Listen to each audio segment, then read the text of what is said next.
This series just keeps getting interesting, I tell you. Very interesting. Hello everyone, Mega Man and G here, and it's time now for another weekly Flash episode review. This week we're going to be talking about yesterday's episode, Killer Frost. So here's the deal. I have my summary, which I will do first, followed by a discussion of what the episode's about, what I liked, disliked about it, etc.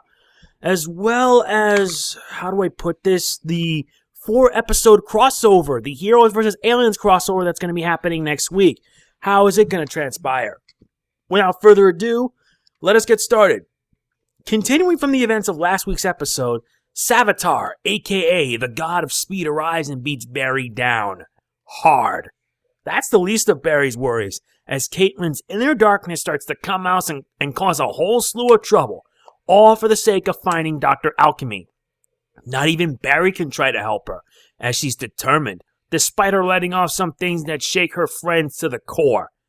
Even with the truth of Barry's actions, can Barry, along with his friends, be able to save Caitlin from the darkness that is Killer Frost? Or will they be forced to stop someone who Barry, Cisco, and everyone else see her as family? That's what I could say, honestly, because this episode... Oh boy, where do I begin? Let's start off with the first thing. This episode is directed by Kevin Smith.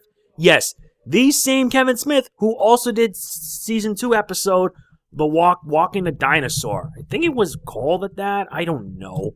Yeah, because I had it as number 3 on my top 5 Flash episodes of Season 2. And yeah, it was a very good emotional episode involving Barry trying to regain his powers. However, this time around, it centers on a different sort. A very different sort, because the villain of the week is Killer Frost, a.k.a. Caitlin Snow. And yes, it's actually called the Runaway Dinosaur.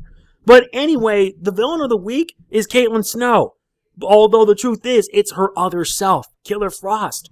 And her powers were emerging due to probably the events of Flashpoint. Before Flashpoint, she didn't have any powers. She was just a normal person. But here, her powers are emerging.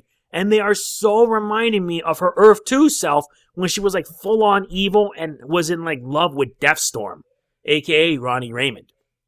But I gotta admit, this episode was emotionally touching, emotionally gut-wrenching too, because, man, Barry and his friends are forced to stop someone they consider to be family, Caitlin. And Caitlin, her reasoning is understandable because she wants Dr. Alchemy to remove her powers. But even if that were to help, it wouldn't be enough. It wouldn't cut it. But they also kept mentioning about Savitar. And yes, we actually do get to see Savitar in action. Only in the first few minutes of the episode, the beginning. And yes, Savitar is a force to be reckoned with. A devastating force. He is fast, he is mad nuts, and he's insane. Not to mention, he makes Zoom look like a pansy. If you thought Zoom was threatening, oh please. Please, just please. Savitar is basically the god of speed. And for anyone wondering, Savitar is a Flash villain that has existed for a long time. He first appeared in 1995 and was created by Oscar Jimenez and Mark Waid. Basically, Savitar is a speedster. A very deadly and evil speedster. He's actually a villain of the Wally West. And for some odd reason, yeah, Savitar's design looks similar to that of Megatron from Michael Bay's Transformer films, as well as Sauron from Lord of the Rings, and Daniel West, aka Reverse Flash of the New 52. Here, though, he comes in moving fast like a white light, whereas most speedsters have a yellow reddish light. Zoom is all blue lightning. This guy is just pure light, pure speed, pure deadly, and for what we saw, this guy is a force to be reckoned with. Now, another thing I want to mention about this episode is of Killer Frost, like I said about Killer Frost, and what she said to Barry that literally shook her to the core, shook everyone. How do I put this? Killer Frost mentions to Barry that it was he who was responsible for how Caitlin got her powers, as well as the death of Cisco's brother Damien. And when I heard that, I literally was just shocked. I literally broke down, and I'm like, why, Barry? Why would you do it? Why would you undo the events of one of my favorite Season 2 episodes, Rupture, where they bury the hatchet? Here, finding out about this, Cisco's hurt. Cisco was mad hurt.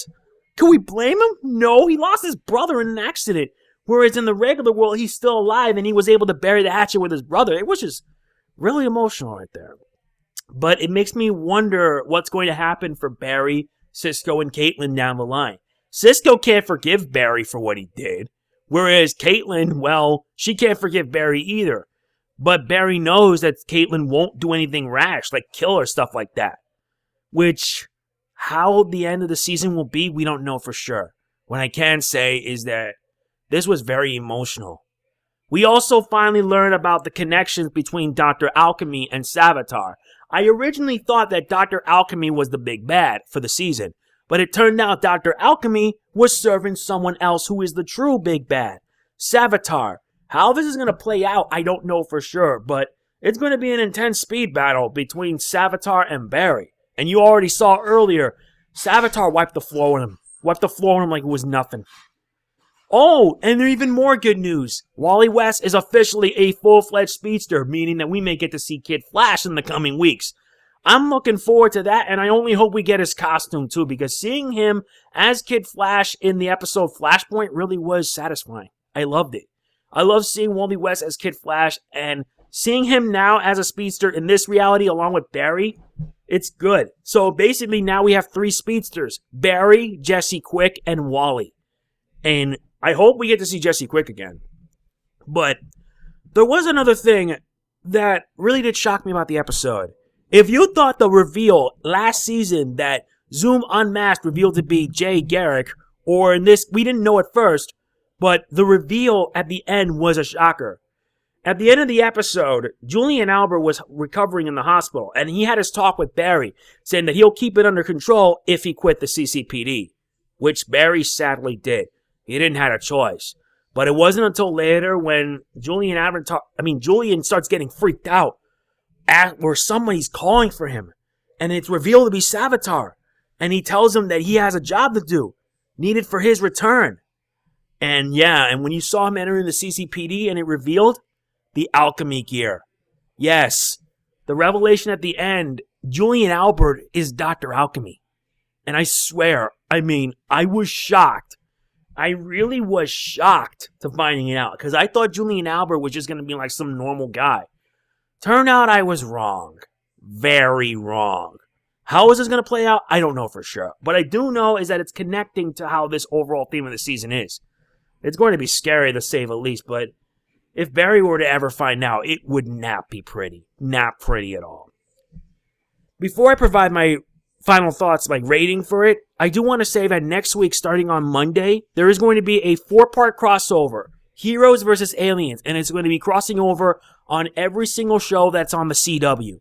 Supergirl, The Flash, Arrow, and Legends of Tomorrow. And even now I need to catch up on Arrow Season 5, because I believe in about a matter of next week, to say the least, the crossover begins. How I'm going to deal with this review-wise is pretty much this.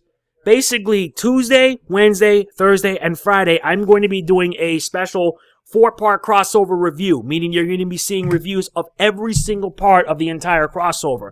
And all of it's connected, so you got to make sure you check out every episode before then. I'm looking forward to it because this is a big crossover. You thought last year's crossover was big? This one is the biggest ever, and it's going to be huge. My final verdict for Heroes vs. Aliens, the 4-part crossover, I'm giving it an 8.5 out of 10 because I thought originally I was going to make it a 10 because it was like a very emotional episode. But the episode was okay at best. It was pretty good, don't get me wrong. The characters, the dynamic between Cisco, Barry, and Caitlin were the highlight of the entire episode. Despite a rough start, everything else went great. It was very awesome, and I loved it. There was good action. There was some emotion. There was emotion all throughout. And the ending was a surprise. I didn't expect that.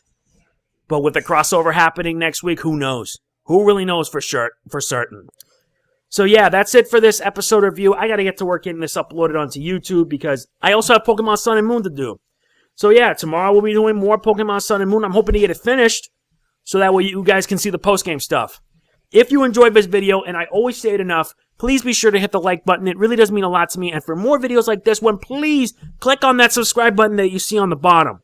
If you see that subscribe button, click on it, then click that bell so that way you'll know when I'll be uploading next. And if you want to be super awesome, please be sure to check out my Patreon and contribute if you want. And if you do that, you'll get a shout out from me. That is a promise. I mean that. This is Mega Man NG signing off. Peace out.